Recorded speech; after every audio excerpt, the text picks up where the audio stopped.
get is, I don't know anything about racing. This is true. You're right. You're in the wrong show. Yeah. You're watching the wrong show if you want to hear like super engineer stuff.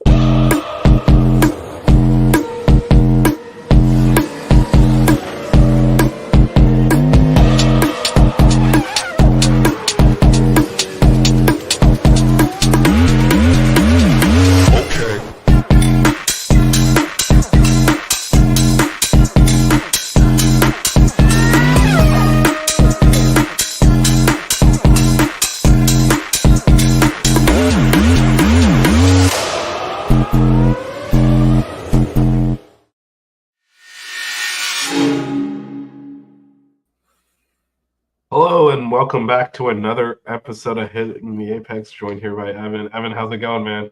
What's going on? What's going on? Just ready to get talking about this snoozer of a race we had. Yeah, I mean the timing of it, the 3 a.m.ness, the processional nature, not the greatest experience out there. No, for sure. And we're back on repeats. Max is winning again. Like, what has happened, man? We're back to last year. I don't know. I mean, he wrung the hell out of that car. He's amazing. We'll get into that. Its qualifying performance was out of this world. That car did not have that lap in it, and he made it happen anyway. For sure. Yeah, I guess let's get right into it because we also have a race to preview this week. So let me pull up the race results as we kind of alluded to.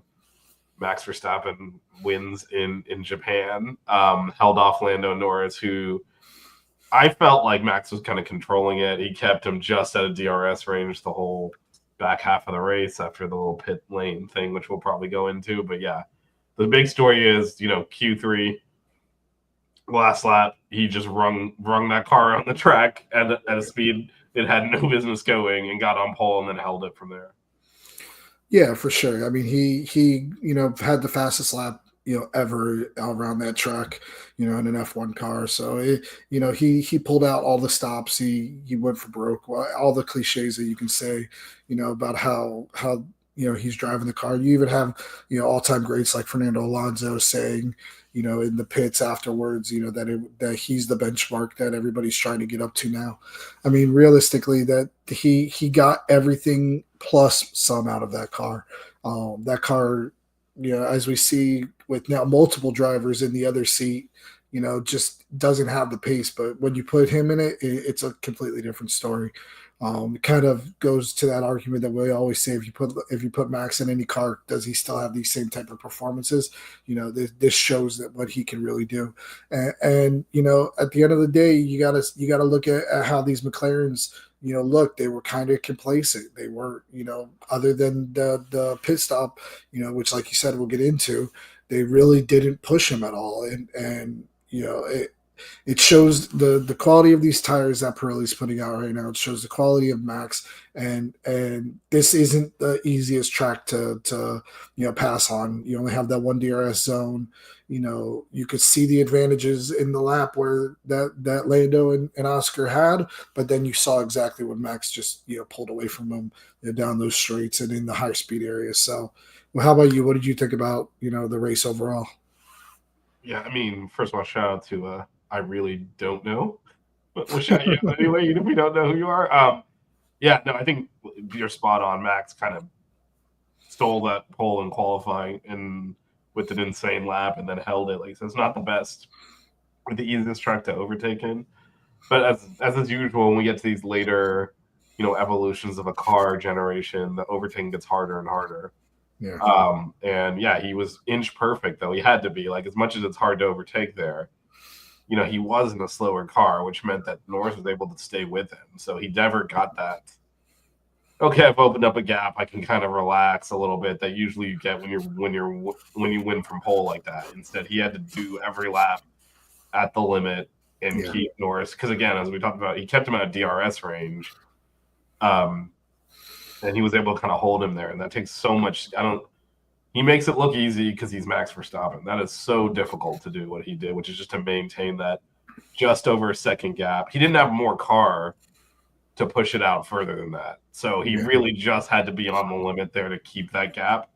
And to do that for the 53 laps essentially is an insane performance. Yeah, it just it kind of even got frustrating, towards the end of that stint going into that last stint of the race. You saw Lando, you would get there, you'd go 1.4 down to 1.3 down to 1.1 down to 1.0, and then all of a sudden it would jump back up to 1.5. It was almost like seconds wise I'm talking about, behind Max. So it was almost like he was getting right up there. He was using the batteries, he was charging it up, and then going through, basically with these cars, they have the different settings that you're able to deploy the battery at a certain amount, whether it be at, a higher level, lower level, a level where it charges a little bit more, a level where you're just basically using it like what they use in qualifying. And you could just tell that Lando was recharging that battery, getting as close as he could, just couldn't get to that DRS zone. And it was happening, at the hairpin, it was happening. He was getting close to him during the S's in the first part of the lap. As soon as he got to that hairpin, it was like Max just took off from there, because that's kind of where the higher speeds, are going into Spoon Corner, going down to 130R.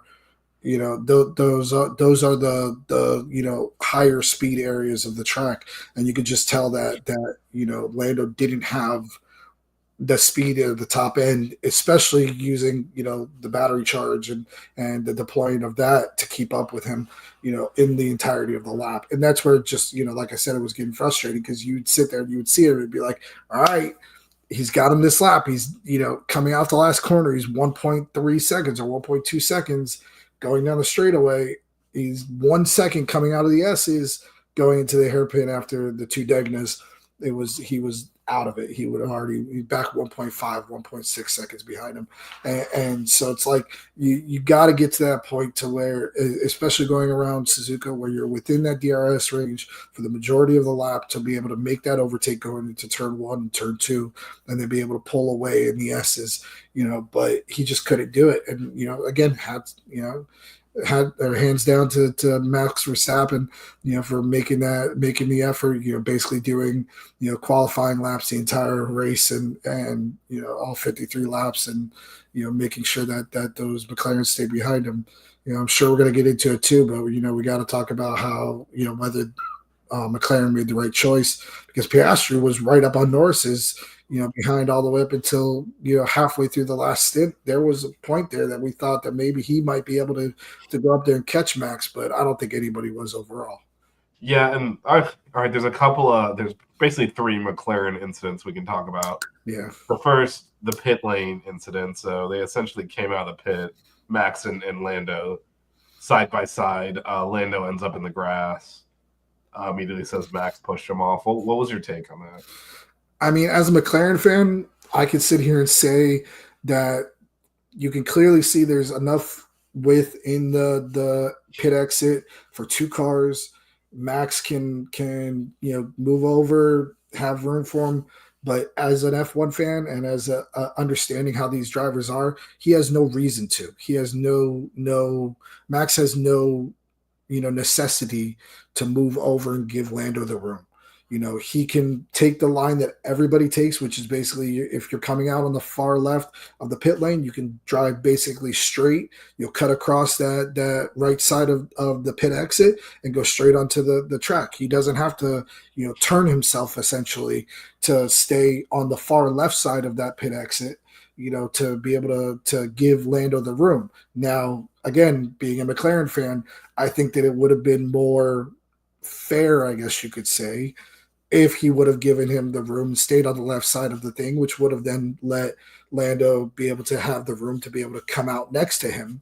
But again, this is a competitive sport. These guys are going at it. Lando could have probably even slowed down for a half second, stayed closer to him, and came out, in a better position, instead of putting himself in that position where he came a foot away from hitting the wall. Yeah. He went into the grass, as we said. He compromised his whole race by saying, you know what, I'm going to stay over here and let's hope we can get a penalty. So I'm pissed off at the fact that he even tried to do that. He could have, like I said, slowed down a little bit, let Max get ahead of him, stayed right behind him, and probably even gotten past him within that first lap with how close he would have been coming out. Yeah. But that's how it ended up, with Max then getting far ahead, staying far ahead, and finishing the race off like that. So, do I understand that Max is able to do that? Do I realize yes? Am I upset that he did it? Not really, but it's all good. I mean, it's racing. That's how it's all going to be. Well, Yeah, how about you? What do you think about it? I agree with you. I thought it was fair.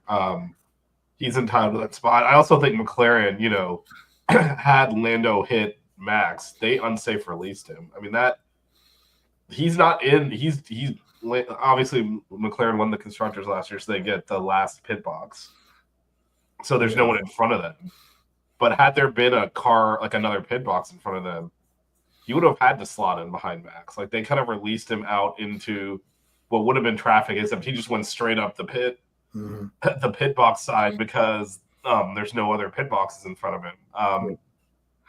And so they were side by side, but he never actually crossed into the travel lane because there was no room there because Max was there. So I thought Max got there first. And he was entitled to that spot. And I don't think he's under any obligation to move over and give Lando space at that point because Lando's not in the proper traffic lane for the pit exit. For sure. If he would have had to go behind Max, which, like you said, would have been the smarter move because he would have been right on his gearbox within DRS range as they're both trying to heat their tires up. It's a great time to overtake. Instead, he went on the grass, messed up his brand new tires, and dropped back outside DRS and never got there again. So I think McLaren made a mistake because the driver does not decide when to exit their pit box. The team does. They should have held him just to beat and then let him out behind Max, and it would have been better for them. But Max is entitled to that space. He's there first. He's traveling the correct lane in the pit lane, and Lando's just got to slot in behind him. But I think Lando knew it was going to be hard to overtake. And so this was his chance, and he essentially almost tried to force Max to move over and give him the space. And this is not, courtesy driving out on the roads. This is racing. He's not doing that. He would have given him inside position and made the pass for him, essentially. Like Max would have been disadvantaged on the outside going into turn one. He also would have been squeezed a little bit too, because while there is room for two cars, I mean, if you touch that pit exit line, you get a penalty. Yeah. So I think Max did everything right there. I know they're racing, and afterwards Lando walked it back a little. I was a little disappointed when he was like, Max pushed me. I was like, no, Max is entitled to be there. You're behind. Like that, he's there first, which means you got to give him deference. And if Max had weaved or done something that's totally different, but if there was no car there, he takes that same line out of the pit exit. So that's why I don't have an issue with it. If he normally is like, let's say the turn was a left-hander coming out, and it's advantage to be on the left, but he hugged the right to force Lando off. That's different, but that's his normal pit exit line. And Lando just had to deal with it. Split seconds matter in the sport, and had he, this pit stopped a little bit faster, he would have come out in front of him, but he didn't. So he would have been smarter to slot in behind, in my opinion. But racing, unfortunately, they didn't get involved or anything and try to add a penalty anywhere, just because it actually had. You can make a technical argument for penalizing either driver. For sure. Right, I think they got it. Yeah, and I agree with that. I think that not giving either one of them penalties was the right move. Again, as a McLaren fan, we ride with our guys, but in that case, I think we both agree that they, the right decision would have been to slot it behind him. So, All right, so the McLaren story number 2, and Jacques Villeneuve was on the broadcast this week, and he was harping on this story the back half of the race as they were clearly not going to get past Max. So would you have split the strategy with Norris and Piastri? And because he was saying, and actually it did show those mediums were holding up a lot longer. Max dove into the pits. Lando followed him in, which is why they had the exit incident. They had the option of either running Lando long or running Oscar long and having a different strategy. Would you have done that? Because Jacques Villeneuve was basically, they blew it. I mean, the mediums were lasting longer than the hards, were lasting longer than they usually last, with the resurfacing of Suzuka and everything. I think, that affected that. They could have probably gone a little bit longer. Well, they pitted Matt or Oscar before, though, right? It was like 10 laps before or 5 laps before, something like that. I think they pitted Oscar first, so so that was an attempt to undercut, which didn't work. So I think that also feeds into their argument a little bit, that you knew the undercut wasn't I mean, I would say 9 out of 10 races the undercut works. It did not work on this track. Yeah. Like you said, the tires were holding up well. The new surface, the temperatures were cool, so they weren't degrading quickly. So the undercut just wasn't working. So like, the thinking goes, and not that I necessarily agree with this, but the argument was leave Lando out there.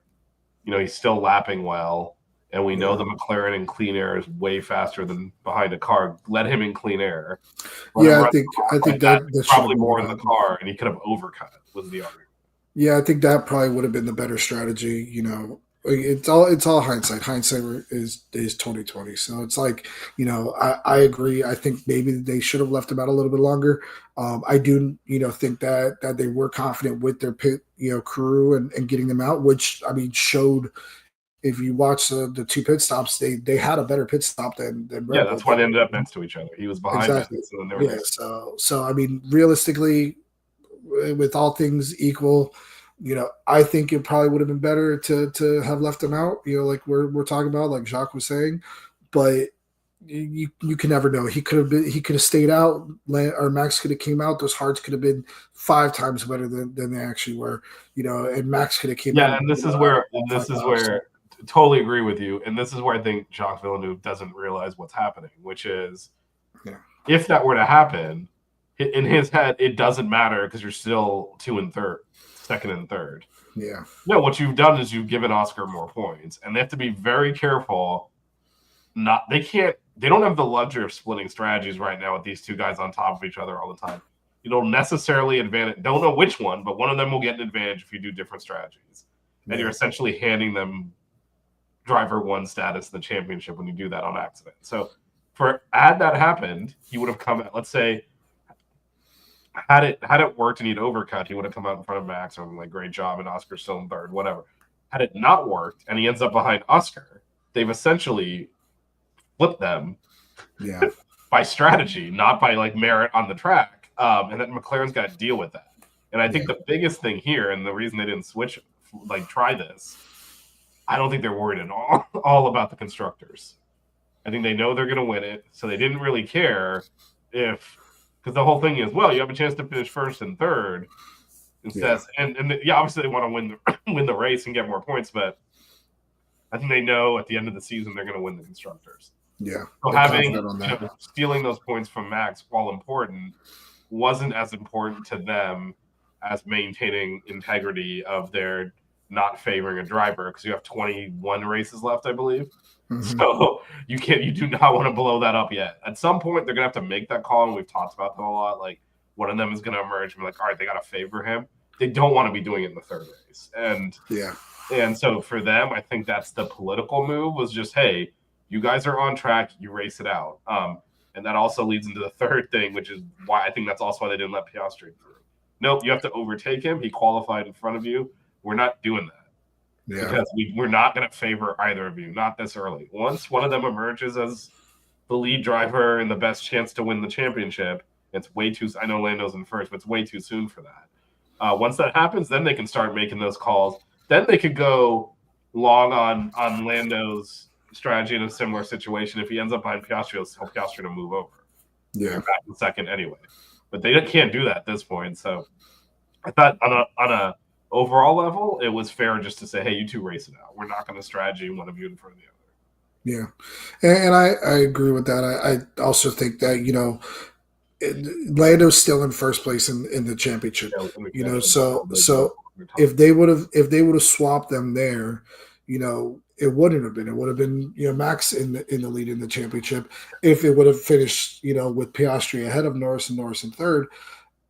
So what do they do in that situation? You're gonna lose yourself the championship lead, even if it's, you know, a point that you know Max is ahead, or I'm sorry, that Lando's ahead of right now. You know, are you going to give up that lead? You don't want to give up that lead. You want to keep that lead. So would you have then, if you would have switched them at that point, said with 3 laps left to go or 2 laps left to go, that when Piastri isn't catching Max, hey guys, switch back? They're not going to do that. It make everything too complicated. I think they probably would have, just because they had the gap back. But I think the other problem, I mean, who knows? It's McLaren. Yeah. But the other issue is, what if he passed Max?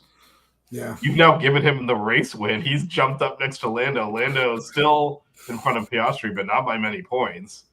They're neck and neck. Max is in first, and you basically said you made me move out of the way so my teammate could catch up to me. Yeah. So that's also like there's one thing being a team player. Again, I think it's a totally different dynamic if the constructors. I mean, it's only 3 races in, so a lot can happen. But the second Red Bull car is not doing anything, and the other cars don't appear anywhere near McLaren's pace. It's basically McLaren's in a class of their own with Max. Yeah. Everyone else is a step down. So they, at this point, maybe it's a miscalculation. Remember last year at this point, Red Bull looked like completely unbeatable. McLaren won the constructors. So a lot can change over 20 races. So maybe they're miscalculating. But I think at this point, they think, look, our biggest priority, because we think we have the best car, we think we have 2 of the best drivers. If we just let them race fairly, one of them will emerge and win the championship. And we don't want to put our thumb on the scale and mess that up. And end up, and this is a team, as you and I, as McLaren fans, are well aware. Yeah. I've had priors with Fernando Alonso and Lewis Hamilton essentially throwing a championship away by infighting, and handing Kimi the championship. And they don't. I think obviously a whole new group of people running McLaren now, but you still have that in the building as something that happened. I think that also, clouds their a little bit like we're not for sure. We're on the scale here. For sure. It's something that we'll always think about. It's something that we'll always be worried about, whether or what decisions these guys are going to make, because it is tough. And that, I think, is what makes it so good for McLaren right now, is that they are having tough decisions. And I actually like the fact that they're having tough decisions that they're having to make now. Right now, you have 4 guys over, the top 4 guys are within 20 points of each other, so that's one engine blow for Max. That's one, DNF crash between Piastri and Verstappen from George Russell being, leading this championship. Your boy, George Russell, leading this championship. Russell's been good. We should talk about it. We'll talk about George Russell. He's honestly been one of the most consistent of the year. So it's like, but realistically, there's going to be a mix-up. History has shown there's going to be a crash between Lando and Max, or Max and Oscar. I have Max as the common denominator here because we all know how he is. What's also different running into your teammate, although we have seen that before. But so we're going to see something like that happen, and I like the fact that they're having to deal with these things early now. Not later on in the year, like how we dealt with in Monza, or how we dealt with, in what was it, Budapest, I think it was, right? It was where Lando and I think it was Hungary where they actually they did a split strategy, and Lando came out on top when Oscar was leading, and they made him give the spot back. Exactly. In a situation they should not have, because Lando was going for the championship and Oscar was not. So that. Exactly. So it's like, I'm glad that they're dealing with this now, and they'll hopefully get past it. They'll hopefully get through it at this point. The next 2 races are at tracks that are more, maybe a little bit more suited for better racing, and we'll see how everything plays out from there. Yeah, and that's a great point about eventually there's a coming together. We saw this, the last time there was a competitive championship was obviously Hamilton and Verstappen in 2021. And at the beginning of the year, they were kind of nip and tuck and almost incense, and then eventually just start hitting each other multiple races in a row. Like, I'm not, Monza. And I can tell you right now, Monza, and before that was Silverstone, and they're just like, I'm not giving you an inch. You're gonna have to hit me. And I can tell you right now, if this was race 21 instead of race 3, Lando's not going on the grass. No. They're going to hit each other. Like, he's not giving that spot. So, especially as the championship leaders, like, we both crash out. Yeah. I'm still in front. So, so like you said, eventually this is going to come to blows. Yeah. This time they were both kind of respectful. Lando went onto the grass, slotted in behind, took second. But, as it gets further and further in the championship, they're not going to give that track up. They're going to hit each other. Yeah. Shout out to your family here, Jeff, Carly, Jane, Sone's crew here as always. Yeah, so real quick before you mentioned the trash coming up, but real quick before you do that, looking at the constructors, and this is where I think McLaren did have that luxury of just letting them fight it out and not trying to get an extra 8 points onto the constructors, because I don't think they view Mercedes as a threat, and they know Max can't do it. Also, if you're paying attention when I had the driver's standings up there, Max also has 61 points, so Yeah. he's not going to be able to one man win the championship for the drive for the constructors. So I think they're fairly comfortable. The Ferrari looks like a cow; it's not good. So I think they're fairly confident that they'll be able to capture the constructors. They don't need to play those games. And yeah, they've kind of already. I mean, it's only 3 races, but that's a pretty sizable gap after 3 races. Yeah. Yeah, I mean, clearly the McLaren is the fastest car out there right now. You know, everybody's been saying it. We can all see it. You know, it's only from the heroics of Max Verstappen that you know we're not seeing an even bigger lead than what they already have. But I do want to throw in there. I do want to talk about Mercedes though. I think that quietly, they have been having a much better year than even they I think predicted. With what is it now, 2 or 3 podiums that George Russell, 2 podiums. I think, yeah, 2. Yeah. It was only Suzuka that he didn't get a podium. So yeah. You got 2 podiums and very solid running. And then on top of that, Kimi Antonelli, man, he's not looking like a rookie driver. He's coming in there and he's everything that people were billing. He was out there running the fastest. I think he had the fastest lap of the race. In Suzuka, you're talking about an 18-year-old kid running the fastest lap of a Formula One race in a car that is probably the second fastest, maybe the third fastest car on the grid. He's still up there running some of the fastest laps up there. If they can get their act together, you might be seeing a rookie have a win this year at some point in time. Even though George Russell, like I said, is having a great year, and then my boy Alexander Albon, keep having that car in 5th. That's insane to me. The fact that he's up there battling with the Ferraris, battling with the Red Bulls, and even the Mercedes. That I think is going to be something to look forward to. Moving forward is how great he's doing, and the juxtapoint of that is Carlos Sainz. Man, where has he been? He's struggling to adjust to the car for whatever big time. Yeah, I don't know. He's off the pace. He's off of Albon's pace. See if he comes good as the season progresses, and then also, I mean, as we're going negatives, Alpine is just awful, and that is a works team. Yeah. What are they? That Renault, which also for those Americans is Nissan's the same company. It's the largest car manufacturer in the world. What are they doing as the only team that can't score a point? Like this is not okay. And I don't know what's going on with them. That's a disaster start to the season for them. But yeah, back to Mercedes. I mean, let's be real. George Russell is being the number 1 driver and the mature driver that we didn't see when Hamilton was there. And he has really stepped up and embraced that role and shown a ton of leadership and calmly. We don't see him because he's not complaining into the microphone every 10 seconds like he used to. He's going about his business, navigating his race and maximizing his team's points. And yeah, between him and Antonelli, when those coming together eventually happen at the front, they're going to pick the points up. For sure. And that's when one of them will likely win a race at some point. So yeah, I mean, it's kind of weird because it's been Red Bull dominating like the last 3 years, but good old plucky underdog Mercedes. Look at them putting their spells up there at the top 2. Wow, great job, guys. Keep fighting. One day you'll finish in first.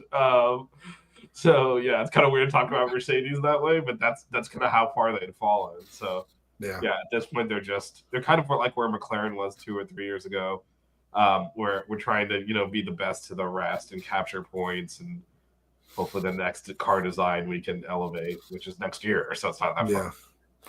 I mean, a big surprise though, on top of everything that happened with all those guys that we just talked about, is we've now gone almost a half hour in the show not talked about the biggest story going into this race that everybody was talking about going into this race that I actually predicted wrong last time we were on.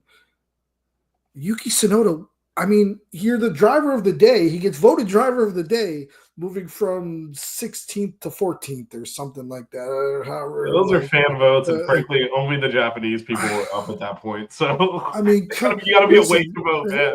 I get it, but come on, man. It was so much hype. We were all sitting here like, yeah, finally Yuki's getting this chance. He's in the Red Bull, and then he comes out It and was falls terrible. flat in Terrible. Q2. Yeah, terrible. Literally fell flat on Q2. Isaac Hadjar was the next best Red Bull driver out of all of them. Yeah. What are they going to put? Are they going to put him in the Red Bull at Bahrain? I mean, I mean, at this point, the Japanese Grand Prix is gone, so yeah, I mean the Japanese Grand Prix is gone. There's no incentive to have Yuki in that car. Hey, what are they going to do? They're just going to rotate those three. Whoever is or I leads. do think Yuki will come good. I think Liam lost out another bad weekend, Yeah. so I mean he's really struggling, and it was a mistake to put him in that Red Bull. Whether Yuki's the answer, I don't know, but I still think it was the right move to get him out of there. But yeah, Yuki blew Q2 and ended up in God. And as much as we were talking about how hard it was for Lando to pass at the front, that's the whole field. Like if you screw up qualifying in Suzuka, you're not gonna charge through the field. You're just screwed. And that's where he ended up. Like as you said, driver of the day though. I don't know. I would have voted for Max. That's just me. Not taking an inferior car and holding off to charging McLarens that are in much better equipment for 53 laps warranted driver of the day, but that's just me. I don't know.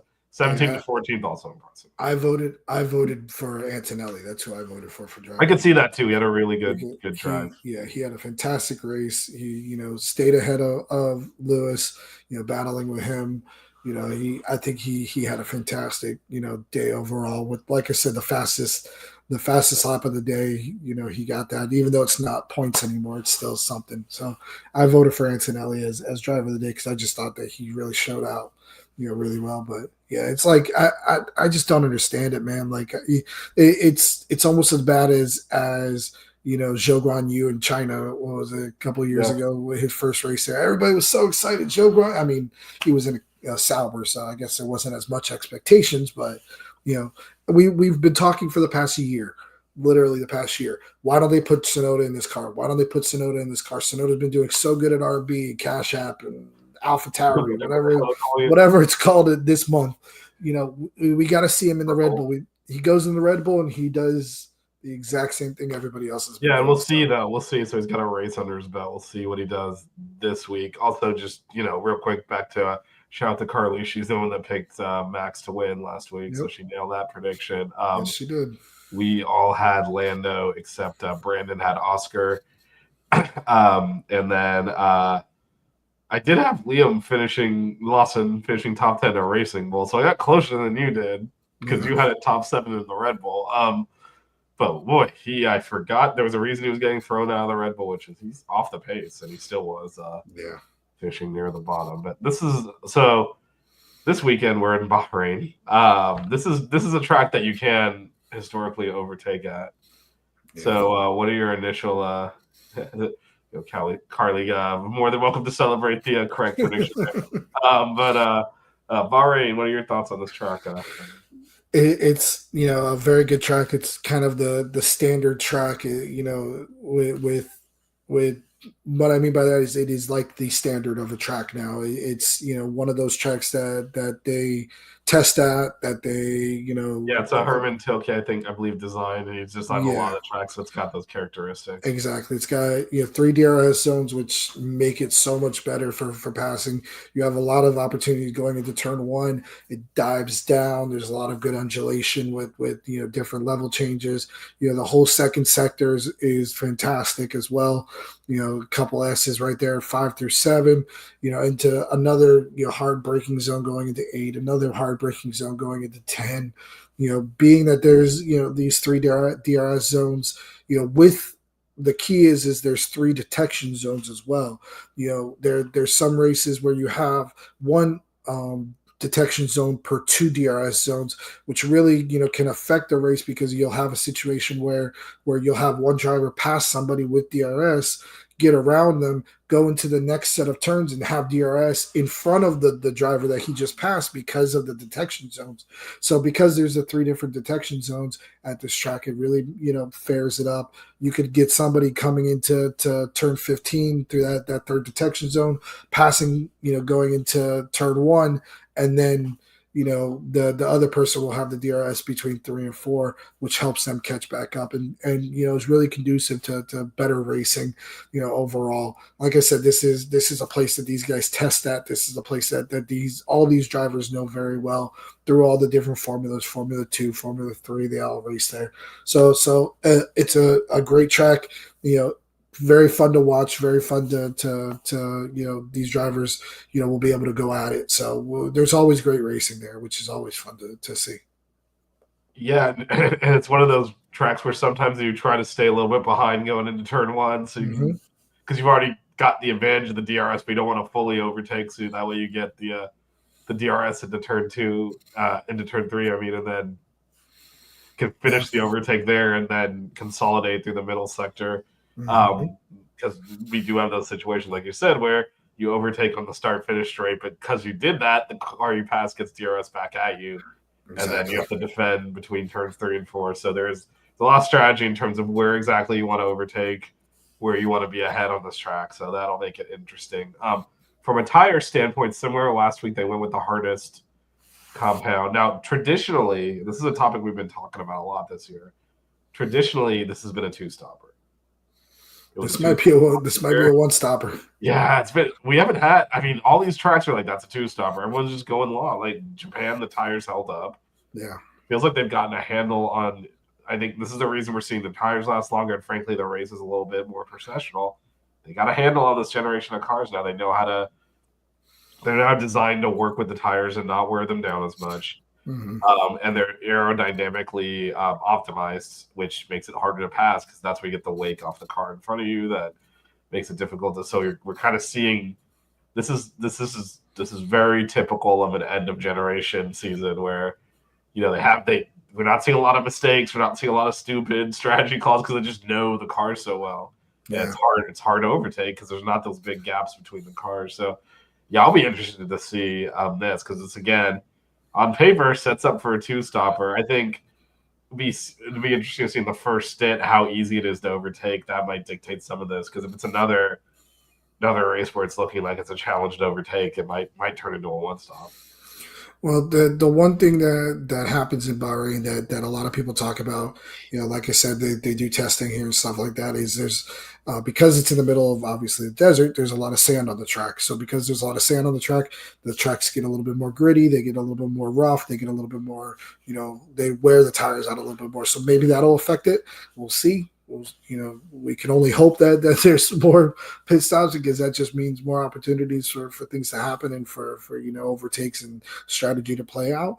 But yeah, you can't say that it's not going to be a 1-stop until we see these cars have to make multiple stops.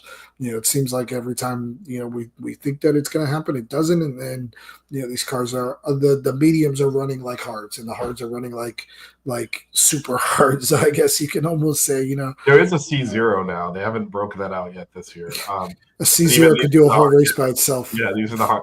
And remember, if you recall it the Bridgestones back in the day, you used to be able to do that. On the soft tires, they'd be like, oh, crap, mandatory pit stop. So otherwise I wouldn't pit at all. I remember Vettel one time, I think, finished on the podium by just pitting on the last lap because the softs were so good. Yeah. And the performance was so much worse on the harder compound. That was back when they just had the prime and the option. And the option was the softer one. You just ran the whole race on the option and pitted on the last lap for the prime because even that thing fully worn out was still faster. So we're not at that level yet, but it'll be interesting to see how quickly the tires degrade, who maybe tries to start on hards and run long into the race, that kind of thing. If they think it's going to be, a borderline 1 or 2-stopper, maybe you start on the hards and then you go to the mediums. If you have to dash at the end, maybe you can get the softs in if it's only a handful of laps. So a lot of interesting strategy on a track that actually, with everything we talked about, usually is pretty much locked in 2-stopper. The way they're the combination of difficulty overtaking, them getting a handle on tire degradation, and those two things means that just being slightly faster on the fresher set of tires is not enough because you're not gonna have enough laps to make up the pit lane delta and overtake. Yeah. The and overtake is proving to be quite difficult because they're able to keep pace even on worn tires. So it'll be interesting. Yeah. This is the track that was the opening round for a long time. Several Right? years, yeah, several years. Yeah. This was the only track I ever saw Formula One team pit more than 5 times in one that race. was the McLaren. Man, how far they've come! How far they've come! Opening race, they pitted like 8 times. To keep pitting to top off the fluid. Oh my god, that was so embarrassing. From that to this, there's hope for everyone. Exactly. But speaking of, you mentioned it's in the desert. I mean, the weather is going to be boiling. Yeah. So I don't know what that's going to do to the tires. Might have to just run hards to like not have them disintegrate. But yeah, it's going to be quite. Now it is at night in Bahrain, so it's not going to be like the 90s, but it will be very hot. So track temperatures are going to be up, which will affect the tires. Track temperatures, especially those practice sessions, those are during the day. It's going to be unlivable. I mean, 90 something, mid 90s in the desert with the heat coming off that pavement. That is not going to be fun. Unfortunately, the main sessions, the qualifying, the race are at night. It'll be a little bit cooler. You know, the thing that they all say, though, is, I mean, we're from South Florida. We know heat like 97, 98, 99. But we're thinking about our heat with the humidity as well. You know, a 97, 98 with the humidity that we have is, you know, killer. It drowns you almost. You know, that being 0% humidity, 2% humidity. You know, maybe it's a little bit drier. So I think these guys are kind of used to it. Again, this was where they tested for so many years. These guys know how to handle themselves out there. Plus, you know, like I said, for the race, it's going to be, or like you said, for the race, it's going to be at night. They're going to have a great time out there. This is going to be a good weekend for. Yeah, for Sunday's not quite as hot either, so when it doesn't get up as high, it makes it, you know, that'll be even cooler. It'll be perfect for them. Speaking of race times, so finally we have exited the middle of the night circuit here. Practice Friday, 7:30 a.m. Practice 1, 11 a.m. Practice 2. Saturday, 8:30 a.m. Practice 3. Qualifying at noon. What a joy. Saturday, race at 11 a.m. on Sunday. So we've got ourselves some not watching in the middle of the night, trying to stay awake while Max controls the race for 53 laps. We can actually, like, you know, daytime here. All right, that is... Actually, before we do predictions, any specific outside, obviously you're going to pick who you think is going to win and all that surprise pick. Everyone feel free to throw those in the chat already, as we kind of have this last little topic of just any drivers that maybe are kind of not Lando and Max. Obviously, everyone's watching them, but anyone else you're looking out for this weekend that maybe is not on the front line of the headlines. Well, I do want to kind of see, you know, what Liam does, what you know, Yuki does, you know, being that they had this switch. Obviously, it was kind of short notice last week.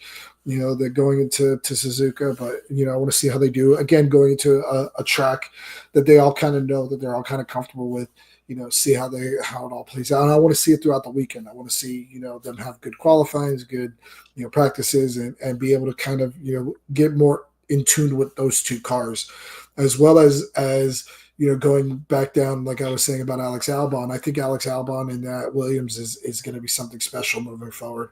You know, I'm really excited about him, you know, not even just in this rule set, but going into the 2026 rule set with Williams, because I think they're going to surprise a lot of people.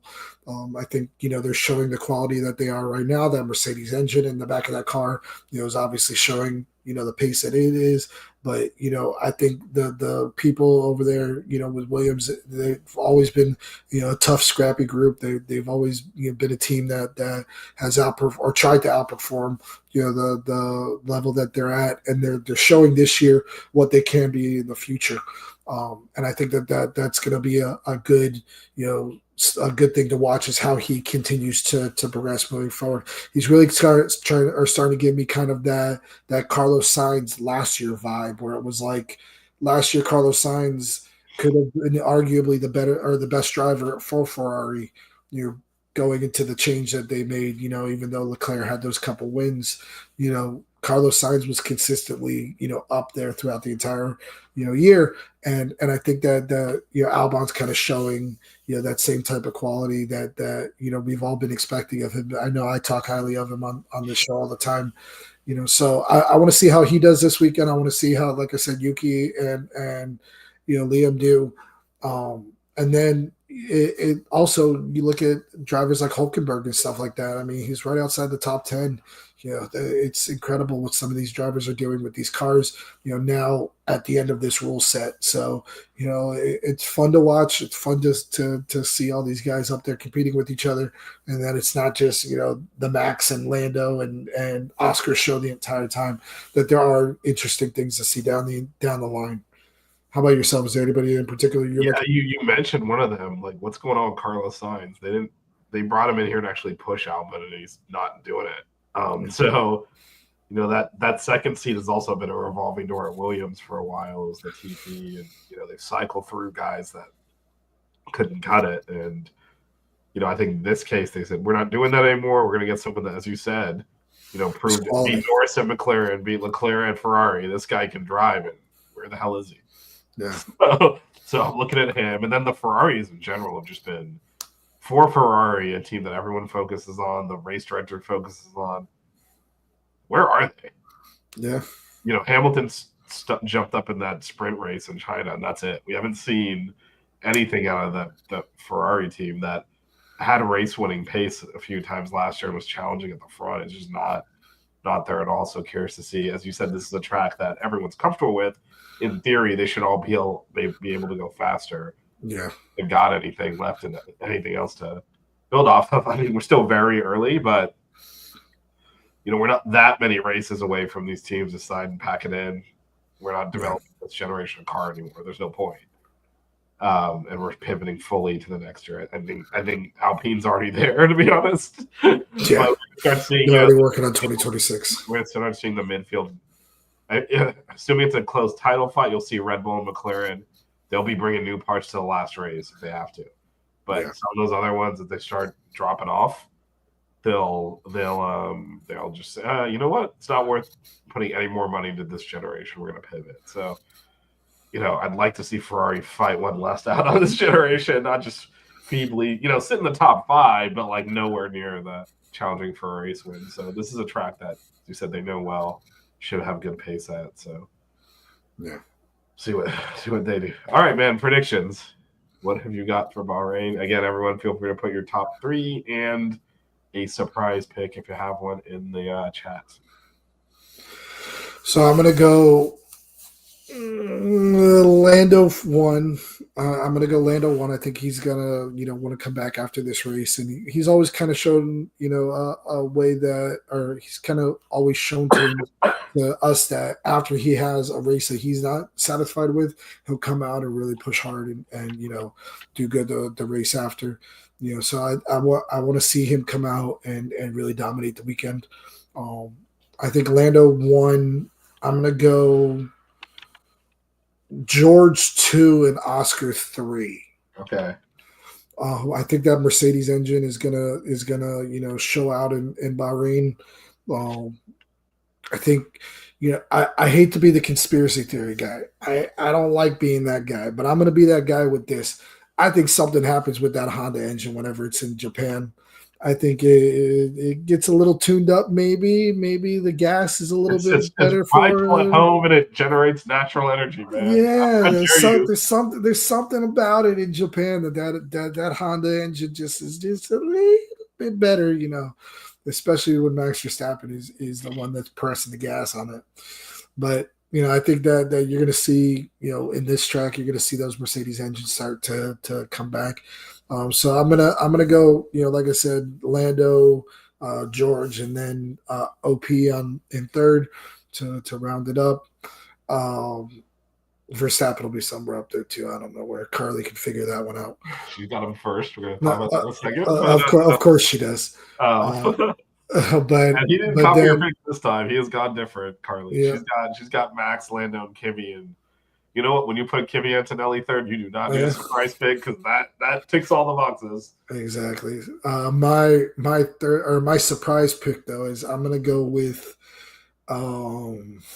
Yuki top 6. I'm not gonna go top 5. I'm gonna go top 6. I'm gonna go Yuki top 6. I think he's gonna be in the top 6 drivers.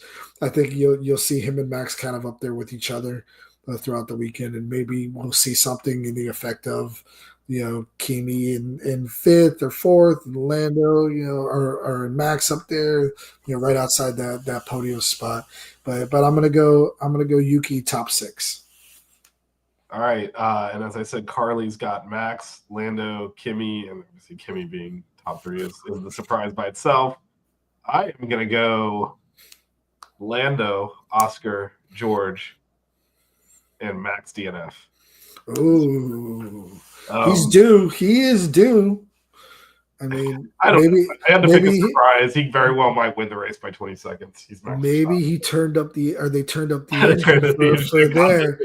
I'm buying in your blows it up. They illegally turned up the engine and now it's going to blow up. Might happen. You never know. Carly is not happy with me. Maybe it's the desert. Maybe it gets stuck in the dirt or something. I don't know. I'm making stuff up. Obviously, it's a surprise pick, but I do think, as you said, this is a track where they test a lot. They have a handle on it, and that's where McLaren really stretched their legs before the season. So I do think I think they're going to open up a pretty big gap to the rest of the field this weekend. Yeah. So again, just to recap some of the timing for that, it is obviously this weekend, but the race times, practice 1, 7:30 on Friday morning, practice 2, 11 on Friday morning, practice 3, Saturday at 8:30 in the morning, practice qualifying. There's no practice 4, qualifying at noon on Saturday, and the race on Sunday at 11 a.m. And then next week, we're off to Saudi Arabia. Similar race times, also in the desert, also at night there. So we will be headed to Saudi Arabia after that. No gap in between races, which means we'll be back next week, same place, breaking down this Bahrain Grand Prix and also looking ahead to Saudi Arabia. And I feel like so far 3 races. I mean, not like a huge surprise, like I don't know, Hadjar winning, but. I think it's been more competitive for sure because of Max's brilliance. He's kind of made this a lot more competitive than we thought it was going to be. So very excited to see what happens this weekend. For sure. All right. Thanks everyone for watching. Of course, the Stones family, always big supporters. Thanks all you. Thanks, Evan, for joining me. We'll see y'all next week. Yep.